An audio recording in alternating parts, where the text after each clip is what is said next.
What are we doing here? And where are we gonna go? It's like we just woke up one morning, and then it's welcome to the show.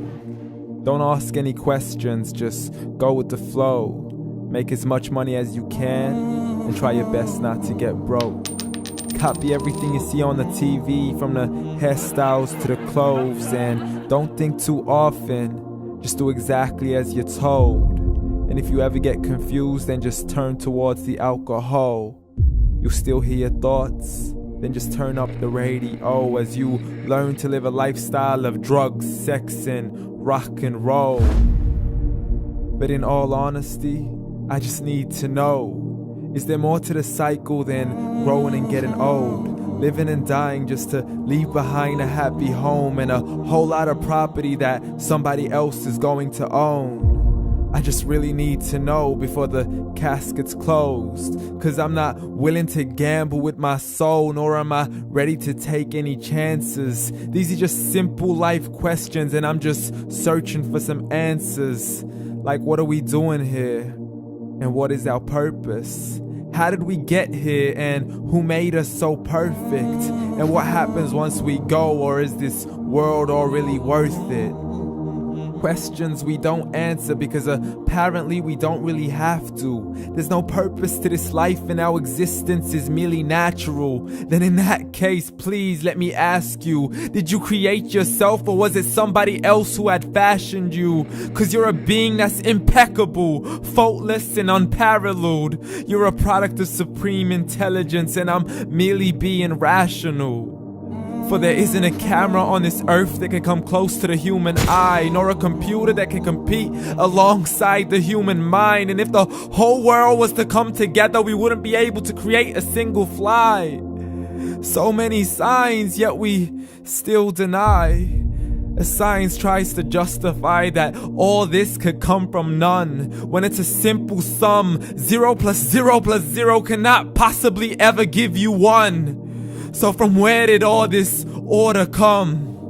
For everything has its origins, a maker, a creator of its own. I mean, the only reason you're watching this video is because somebody had to press upload.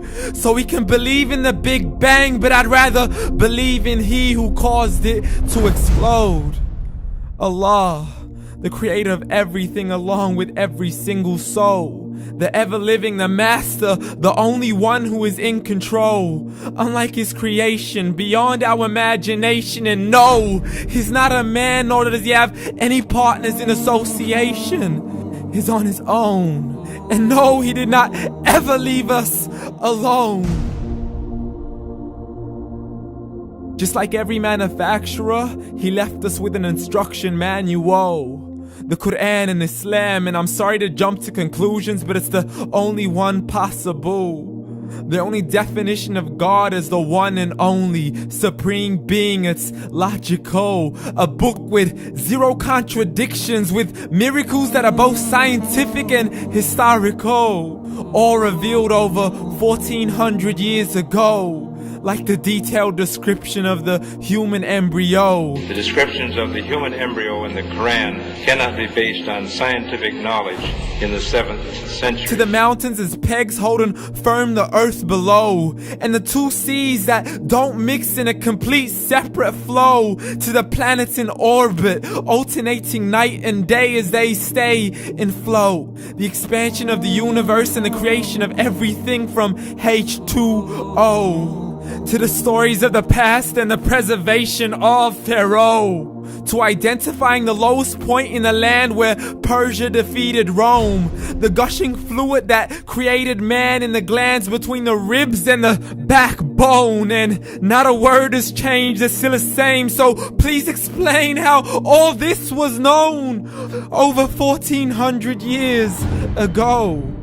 To a man who couldn't read or write as he would recite whatever the angels spoke. And if you still don't believe, please try to come up with something that's even close. But you can't, so we took God as a mockery and his messengers as a joke. Muhammad could not read or write. How somebody who can't read or write gonna start a religion? Dismissed his scriptures as legends and tales of the ancient folk as we live life according to our whims, desires, and hopes. saying this life is the only home we will ever know. We will live then die, then simply turn to bones. YOLO! Correction, after the grass dies, the rain arrives and it regrows, and Allah promises to do the same thing to your very soul and bring you back from your very fingertips to your toes, as the all-seeing supreme being watches us so close, and we are surely being tested in our wealth, our health, and our self, and everything that we've been blessed with. So believe, for we will surely be resurrected and be brought back to our Lord and account for every single deed, as He hands us our books and orders us to read. From the bad to the good and everything in between. You yourself are sufficient for your own accountability, so don't be mad at me. You are the one who thought He wouldn't come back to me. I gave you a whole life long to search after me, but you were busy in all that which was temporary. So read, and glad tidings to all those who believed. And if you disbelieve, read. And don't let that day be the first day you find out what your life really means. Read.